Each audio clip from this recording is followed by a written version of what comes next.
By way of our appreciation, for those in the room that aren't multi-millionaires yet, we're going to give you all that you need to become multi-millionaires and industry leaders in 5 simple steps. So we've analysed all of the data of the key findings of the Global Business Insights Survey, and we have the secrets to success that we're going to share just with you so that you can go and become multi-millionaires and industry leaders.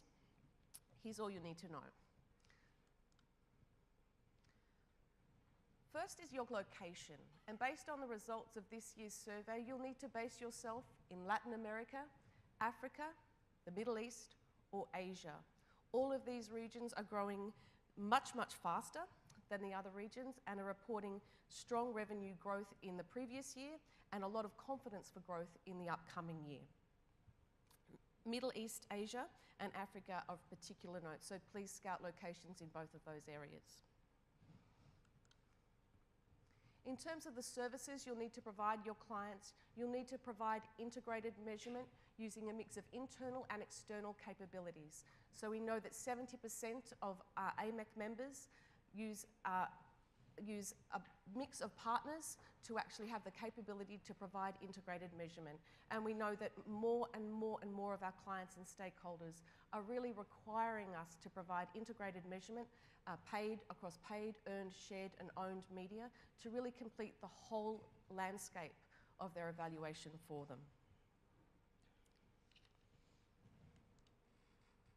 You don't need to focus on every sector or every industry. Financial and professional services, as well as government communication, are the 2 industries that are growing more and faster than any other segment. So if you can focus your energy, you'll get to those millions much, much faster. It would be wise for you to focus in your investment in artificial intelligence, but really focus on the areas of keyword matching, topics, entity extraction, and categorization. A lot of members through the survey reported that they had invested in AI for automated sentiment and automated content generation, but had already rejected AI as a way to successfully complete those tasks. So be very, very careful how you invest in technology up front, and you'll be ensured of success in the end. Now, the 5th step is probably the most important, because all you need to do is sit back and have a glass of champagne and thank the people that got you those millions, which is Barry and the AMEC survey. In all seriousness, the theme of this year's summit, insights, innovation, and integration, really shone through the findings that came through. And I had sort of thought that Barry had got an early inkling of that when he developed the theme of this survey when I saw the results. We're really seeing insights as primed for continued growth as an industry. The proportion observing an expansion is at a 3-year high, up from 74% in 2017 and 71% in 2016. Almost 2/3 of AMEC members report stronger revenue growth than in this year rather than in 2017.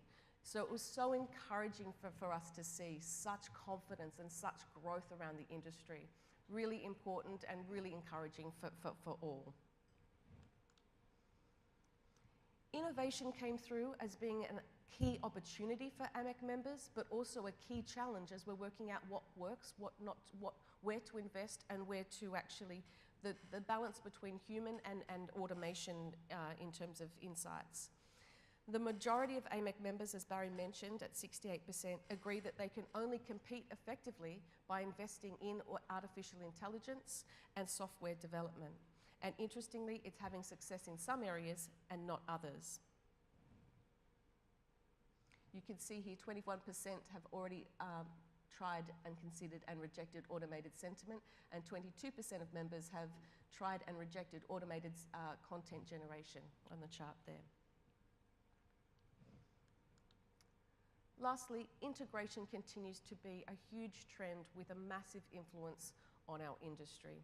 It's occurring at many levels at the same time.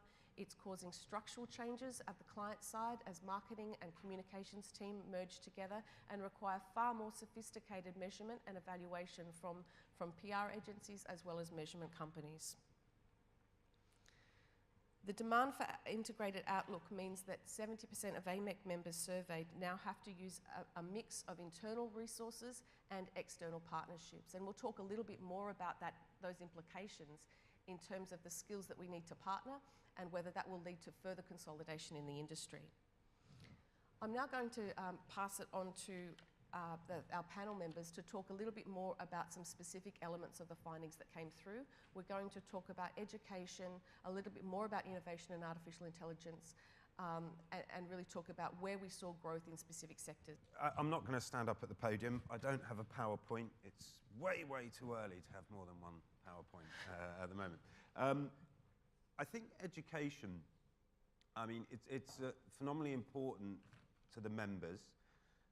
96% of members said that in the survey that it was the one task that they believe is most valuable that AMEC delivers on a day-to-day basis. 46% of us ranked it number one overall, so it was the most important task, and that was twice the level for any others. And I think this supports the view that, if AMEC delivers one crucial value to all members, it's this idea of the rising tide, that what AMEC does benefits all members. Having said that, I think we still have a challenge in the specific area of educating the market in the benefits of measurement and analysis and insights. Now, going all the way back to 2012, when we had when we were developing the maturity model, i.e., giving companies a roadmap that they could, join the measurement journey and then improve in subsequent years. One of the key findings of the roadmap research was that the main barrier to people adopting measurement within their businesses as end users was they weren't sure of its value to their business. And I think there is still a strong element of that in the market today. If I was to think of a very simple metric for adoption of measurement, it would be the proportion of AMEC members that aren't suppliers or industry specialists, that are PR agencies or are end users. And that's still low.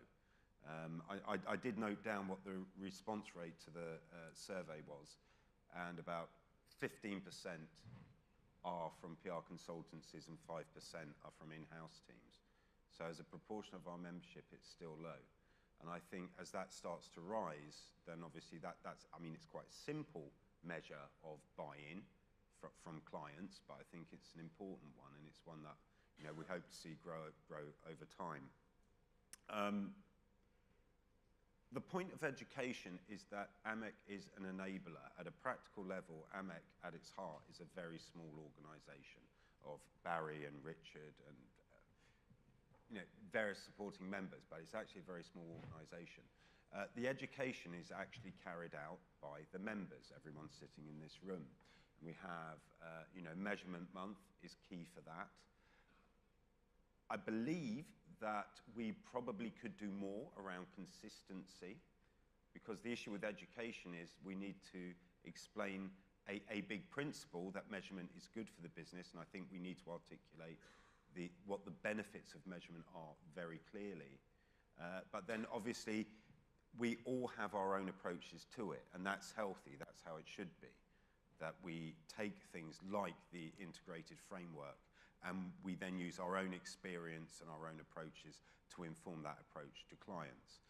And that might be because we operate in various verticals that demand a specific approach, or we work in various regions, or with certain media channels that demand a various approach. It's adaptable. But having said that, I think it would be good if the integrated framework was maybe presented with, well, basically in a clearer, possibly more simple way. I think it's a big bite for some organisations to take on from the get-go, and possibly, going back to this maturity model, that if there's a simple first steps, that would be great for clients. I think our education resources, again, some consistency there would be good. I also lecture at the University of Westminster, and last semester I was introducing the students to the idea of measurement and the integrated framework. And I was searching around for resources, and we went on the AMEC site, we listened to Paul's introduction, which was very useful. But the most useful thing we found was actually the video that David Rockland did, which in his own avuncular, very practical way, David just explained the integrated framework, and there were colleagues from Ketchum that were helping to illustrate it with just really good, simple examples. And that really connected with the students. They really got that. And we all must remember that end-user clients, these are time-poor people. Whenever we are talking to them about measurement, I would say the first thing we say to them is what hooks them. And it's got to be that value message. That's really all from me. I don't know whether that's 5 minutes or so. Ultimately, I think the survey has been a fantastic confirmation of the work that AMEC does. And I think it's great that everyone recognises the value that AMEC delivers in, preparing the field, laying the ground in terms of education, and creating that rising tide to the benefit of all members. That's me. Thank you, Phil.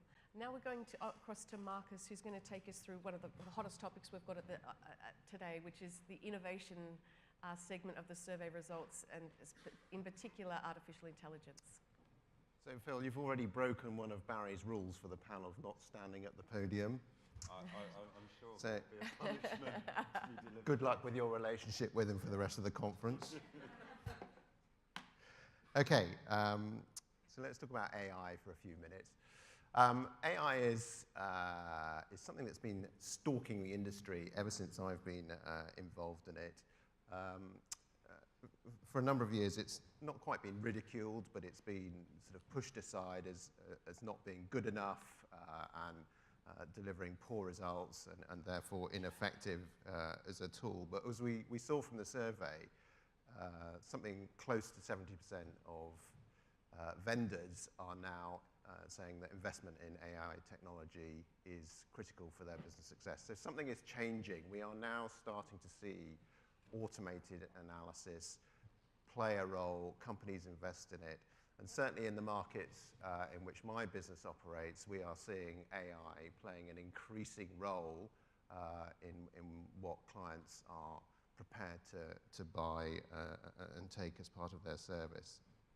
In terms of what we see AI as, because there's a lot of definitions about AI, there's two areas we see it. One is, as Carly described, which is the analysis of the content itself, making sense of the editorial content in an automated way.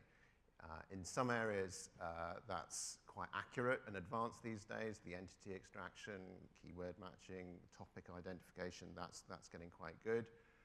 Technology still has a way to go when it comes to things like sentiment analysis. It's not nailed it.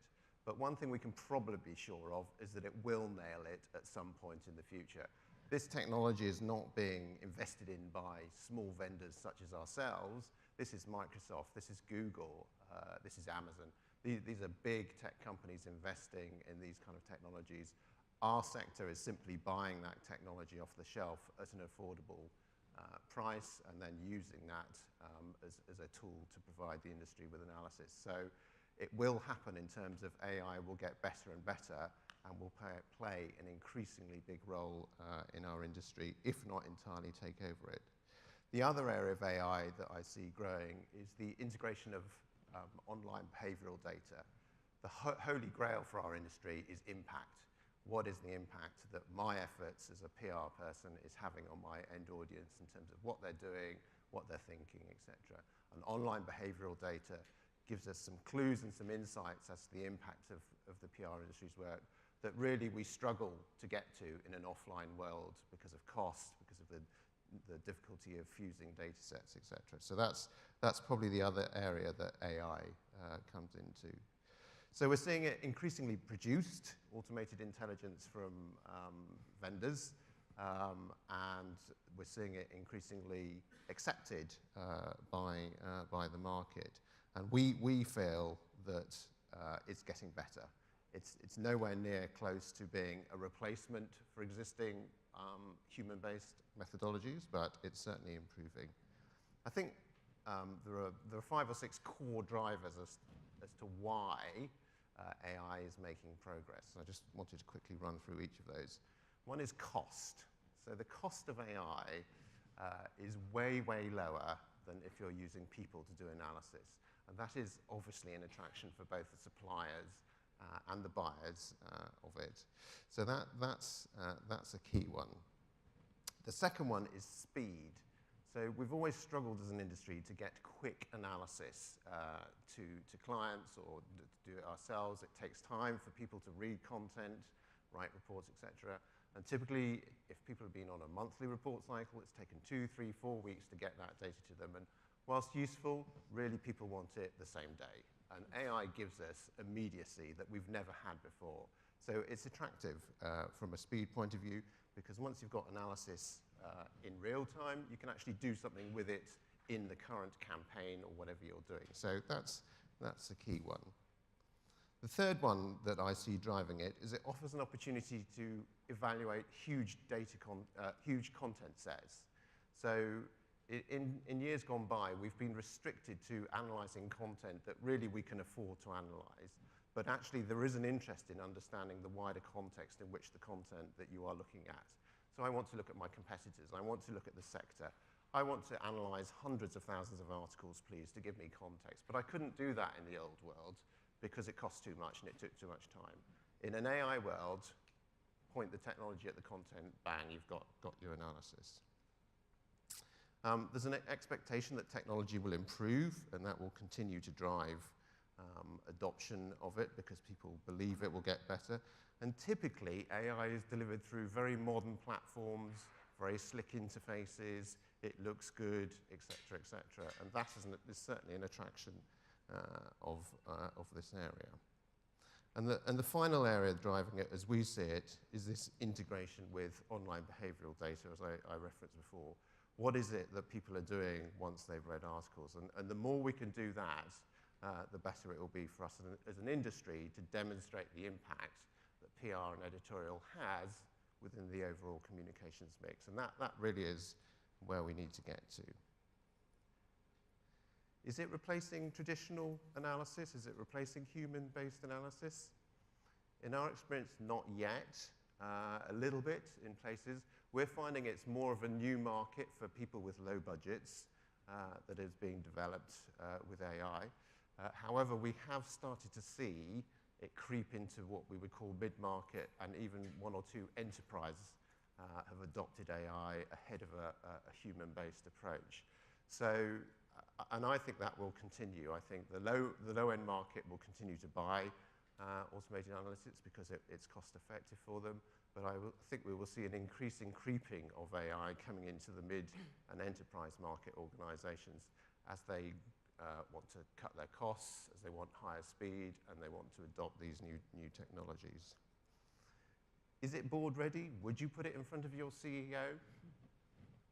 In our experience, generally not, but sometimes CEOs are attracted to it themselves, and I know a couple of CEOs who actually want to see it as opposed to actually looking at human-based. So a lot of PR people are nervous about putting it because they're worried about the actual quality of what sits behind it, but we are seeing some exposure at board level to this. So how do I see it developing? I think in the short term, I see a sort of hybrid of where most people will adopt I'll analyze with humans and people my key content, my really core key content, but I will use AI for a wider, broader context of analysis.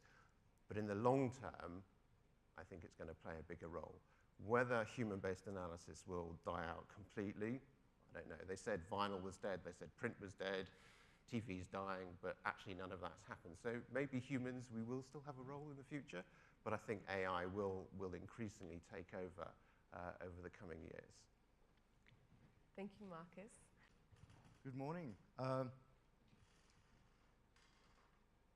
I've ended up actually with more questions than answers, so I hope some of you would help us to define some of these issues. One of the main issues which stood out for me from the research this year was where our members saw most of the growth coming from.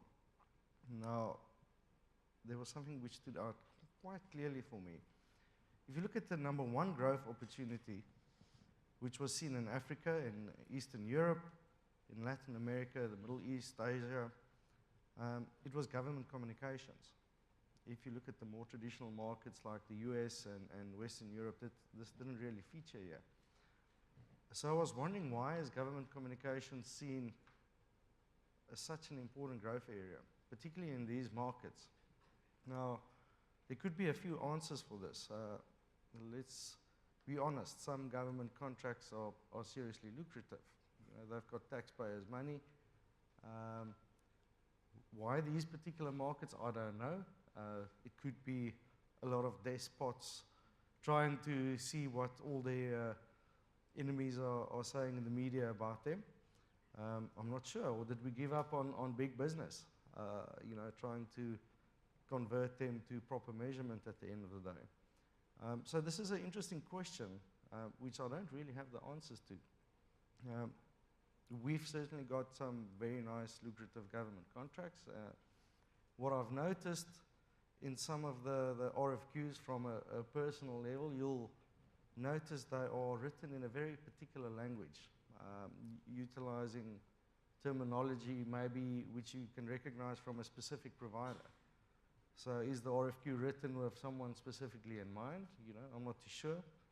And then on the other hand, I've got a Fortune 500 company demanding that we develop Facebook AVEs for them on the other hand. So, you know, what is the story here? I know from a government perspective, they're not concerned about things like AVEs, etc., etc. So I think we do have some work to do there, but it was certainly an interesting finding for me. The other issue which I took a very personal interest in, and I'll relate the story, is the trust in media. If we look at it, 69% of people said they believe trust is much lower than before. What was interesting is that 34% thought it had an impact on their business. 20% of measurement companies and a very high 58% of consultancies. So this is quite a big difference. Is it because the measurement industry is a bit more parfait and in recognizing fake news versus a consultancy? I'm not too sure. But the issue of fake news is certainly not just a Donald Trump issue or a Brexit issue or whatever. In South Africa, we had a very big glaring case over the last 12 months to 2 years where a PR company committed a massive sin and they were in the media probably more than their clients. So I'll give you a little bit of background on what happened. There was an Indian family which immigrated to South Africa about 20 years ago. They weren't that wealthy. They are extremely wealthy at the moment. Became friends with politicians. One of them who eventually became the president of South Africa. So I don't know if any of you are familiar with this. The Gupta family ended up with a huge amount of government contracts, anything from media through to coal supply, through to laser weapon systems, you name it, and they were involved in it. Stealing billions of euros at the end of the day. I think the conservative estimate at this stage is about 15 billion euros, which disappeared. Now, obviously, the president and the family got a lot of bad press. So one of their vehicles, one of the businesses employed Bell Pottinger from the UK, who did, even if I may say so myself, a brilliant PR campaign. Although the ethics aside, obviously they recognized social inequalities, political inequalities, racial inequalities in South Africa as an angle, created the term #white monopoly capital, and started the whole Twitter bot army, edited Wikipedia pages, a lot of fake news being spewed out, particularly targeting white billionaires, capitalists in South Africa as the origin of everyone's social inequalities, rather than the Guptas and some dodgy politicians stealing billions of state money. One of their first targets was actually a South African billionaire called Johan Rupert. He owns brands like Cartier, Richmond, and all of those. He was actually a client of theirs for 20 years, and he was their first target. So this obviously caused a lot of havoc. People found out about this. A long story short, eventually they got dragged to the PRCA. Mr. Francis Ingham, who's here, will probably have a lot more insider knowledge about what happened there. They got kicked out of the PRCA, lost a lot of clients, and closed down. So it shows the impact that fake news, propaganda, all of that can have. And the sad thing for me is, particularly in our market, 6 months from now, everyone's going to have forgotten about a company called Bell Pottinger. But the damage a campaign like this has caused to fuel racial violence, inequalities, is going to last for at least 10 years. So it's an issue which may affect all of us, and you're not even aware of it. So it's certainly something we need to be very aware of.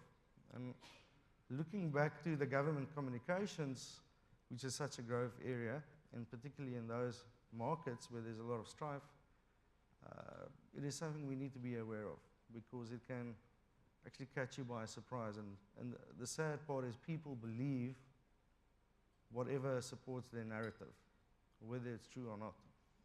So just my 5 cents quickly. Thanks. Thank you, President. So how much time have we got, Barry? About 15 minutes. 15 minutes. All right, so we might move to a little bit of a Q&A between our panel members, but we can also take questions at the same time as well. I wanted to ask our panel members, take innovation and AI, and I wanted to start with you, Marcus, and talk about the advice that you'd give to smaller organisations approaching investment in AI. Is it a build, buy, or borrow for you?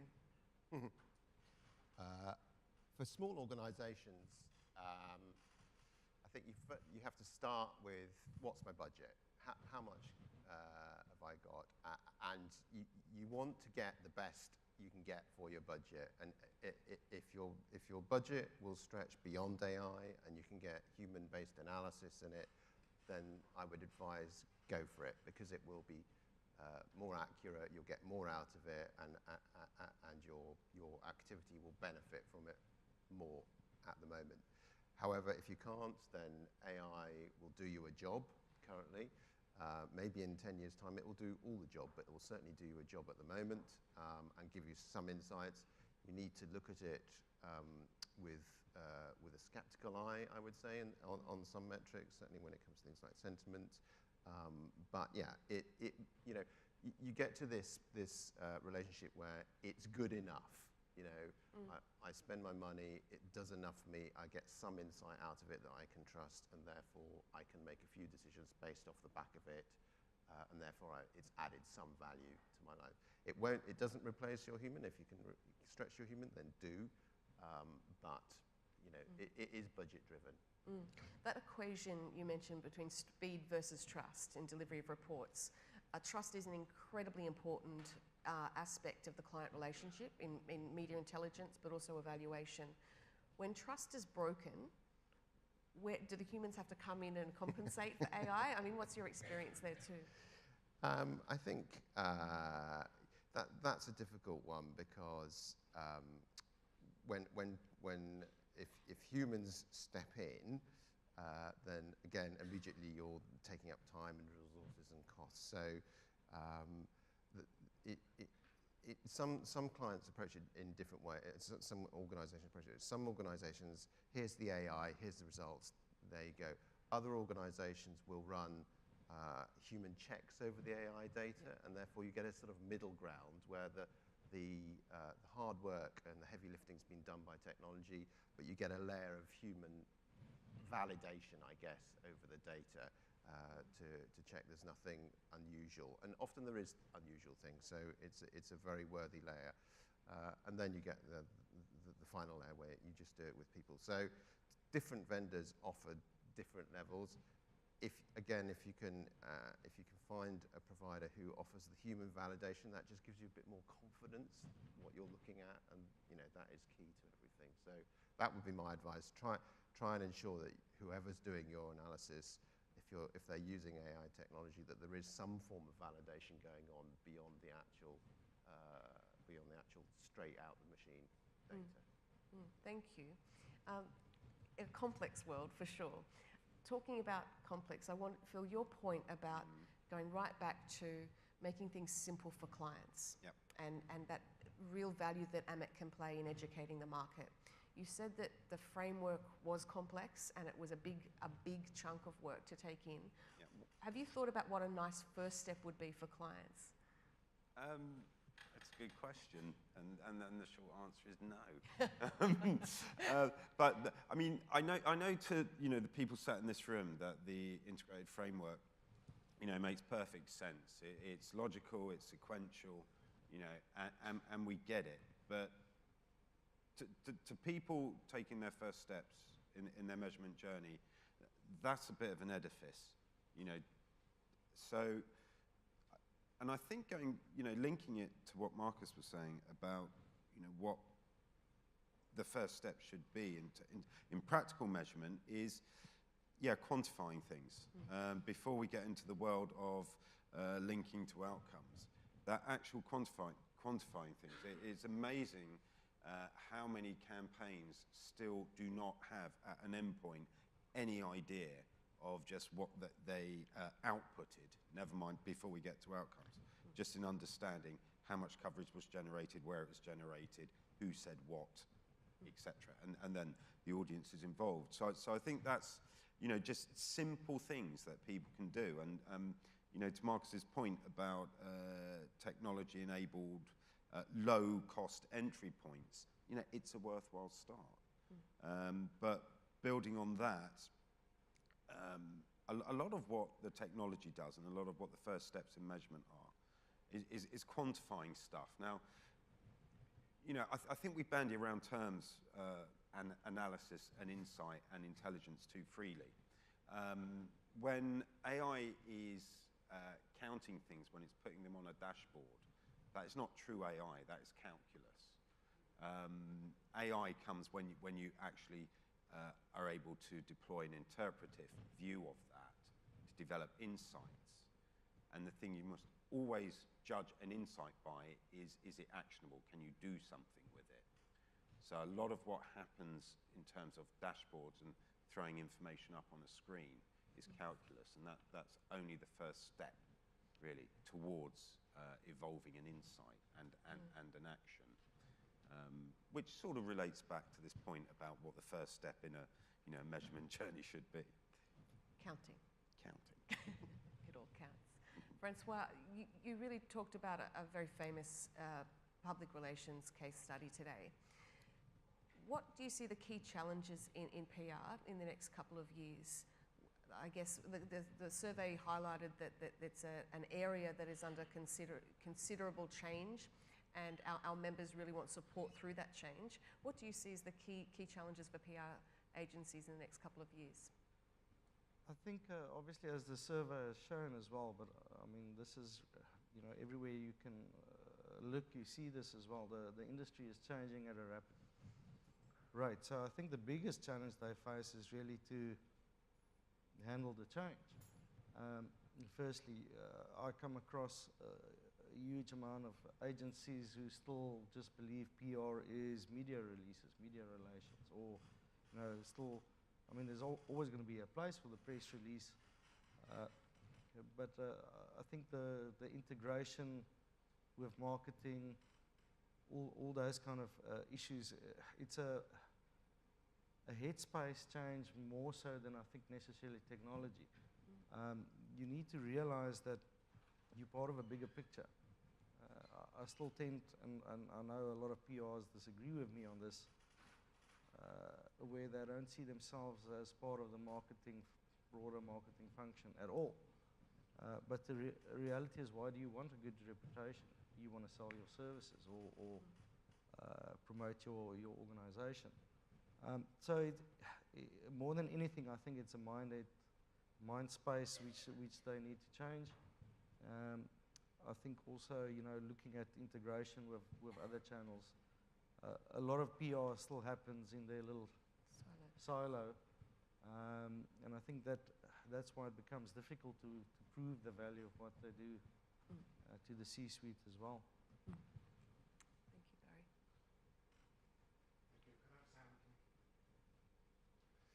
Barry. Thank you very much. I've come up here to help now get some questions from the audience. Microphone helpers, can you stick your hands in the air so that people can see them? Okay. So first question, first row, please. First row in the front. Thank you. One question per delegate, please, not multi-question jobs. It's Paul Hender from Cision. Philip, you talked about the education piece. Yep. And I, in the past, have done lectures with universities, and at the time, it felt that measurement was almost seen as a bolt-on to the PR course. And in fact, that's why you'd have these guest lectures with people from the industry. I was wondering if you had any insight on where that's now going now, given that this is the next generation of communicators coming through. That is an excellent question. And the answer is, I mean, I set up the media analytics course at University of Westminster 2 years ago. Prior to that, they didn't have one. So that's taught for one full term as part of a 3-year degree. So that's good, I think. And I'm also lobbying for the students to return to it in their 3rd year before they do their industry training and their final degree projects. So they actually have 12 weeks studying everything, and it's not just PR measurement. We do advertising measurement. We look at media planning, programmatic, all the numbers side of advertising, marketing, and PR. And I think the students have got a lot out of that. More broadly, it's still a bolt-on. There is not nearly enough importance attached to it, to the science of it, at degree level in higher education in the UK. Just building on that, thank you, Philip, just building on that. We do have students from probably 3 or 4 Spanish universities as our complimentary guests as part of our role to help in that. Next question, please. Second row, third row here. Hi, Chris Porter from Burton Taylor. How important is it to your business to be able to offer other things beyond measurement in an integrated manner, whether that's connections to identifying, managing relationships with influencers, whether it's to do with the monitoring, whether it's to do with, let's say, the press release distribution or the social media communication capabilities? How important is it to be integrated with those other things? Do you want me to go on that? Yeah. I would say increasingly our business looks at integration on both a vertical perspective and a horizontal. So when we say vertical, it's investment in all services across PR, so into journalist databases, into everything that matters from a PR perspective, and trying to help corporate communications and public relations as an integrated as possible. But also, PR is increasingly being integrated across the wider communications within our organizations, rightly so, and we're having to think more broadly outside of the PR world. So I think the future of communication measurement will lie in providers needing to look at communications more broadly than the individual disciplines within it. Very much at the foothills of that. You know, it's not something that makes up in our business more than 1% of our activity, but it's there, and you can see it, and you can see in certain organisations trying to understand the impact of PR communications in the context of all other expenditure in communications is important, and the only way you can do that is to look at them in an integrated fashion. So that would be our perspective. It was 3 out of 4 AMEC members said that it was incredibly important to provide integrated measurement. So it's obviously front of mind for many people here. And we're finding increasingly that the people that we talk to on client side is changing. So whether we would be talking to a PR or a comms person at the start, we're now pitching to marketing teams increasingly. So that's changing so quickly, structurally at client side, that we're having to really evolve towards that. So yeah, it's something that really has been slowly, and now it's suddenly. Yeah, I think from a client culture perspective, clients are looking for more seamless solutions. In the same way that we all are in everything that we do online. We want friction-free access to not just information but utility as well. And that's on the demand side. On the supply side, companies like Cision are now, developing enterprise-level solutions. Now, enterprise-level solutions means that you offer solutions for all points within the enterprise that engages with the media. So I think both on the demand and supply side, it's moving more in that direction. Okay, thank you. Hi, good morning. Asim Sood from Impact Research in India. Is there any survey result that really surprised you, all 4 of you? Any?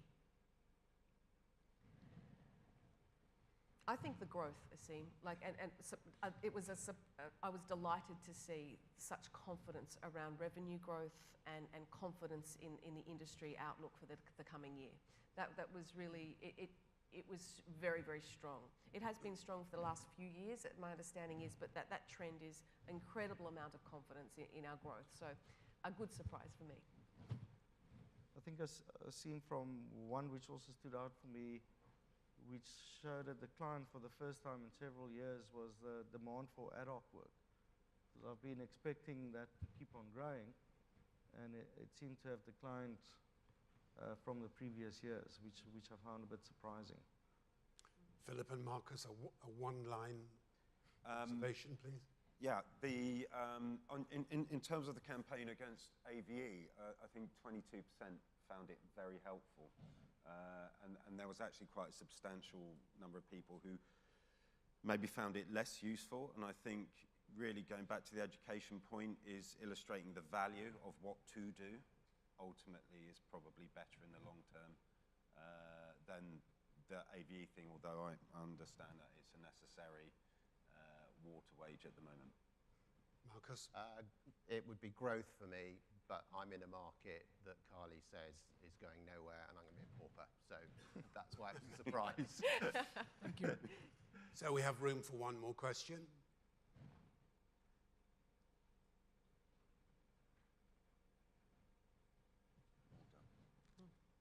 In which case, what I'll do is explain that the full report of the Global Insight study will be emailed to AMEC members today.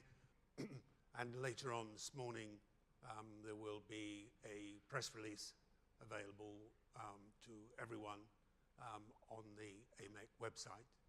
So what I would like to do on your behalf is thank the team of Carly, Philip, Francois, and Marcus. And they would like to thank you for coming early. So thank you.